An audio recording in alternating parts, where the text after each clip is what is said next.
আমার আজকের রেসিপিটা একটু অন্যরকম। তৈরি করব আম ভাত। এই জন্য একটা আম কুচিয়ে রেখে দিয়েছি আর বাসমতি চালের ভাত ঝরঝরে করে তৈরি করে রেখেছি। সাদা তেলে হিং, শুকনো লঙ্কা, সর্ষে, ছোলার ডাল, বিউলির ডাল, কারি পাতা দিয়ে ভালো করে ফোড়নটা একটু ভেজে নিয়ে তাতে দিয়ে দিলাম চিনাবাদাম, সেটাও ভালো করে ভেজে নিলাম। এবার দিলাম কুচিয়ে রাখা পাকা আমটা খুব আলতো হাতে নাড়বেন যাতে ঘেটে না যায়। তারপরে আমটা ভাজা হয়ে গেলে দিয়ে দিলাম একদম ঝরঝরে ভাত আর দিলাম নুন। আপনারা চাইলে একটু মিষ্টি দিতে পারেন, আমি আর এখানে মিষ্টি ব্যবহার করিনি যেহেতু আমটা পাকা।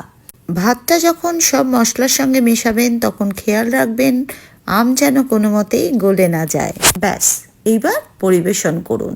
তার আগে ওপর থেকে ছড়িয়ে দিন কুচনো ধনেপাতা।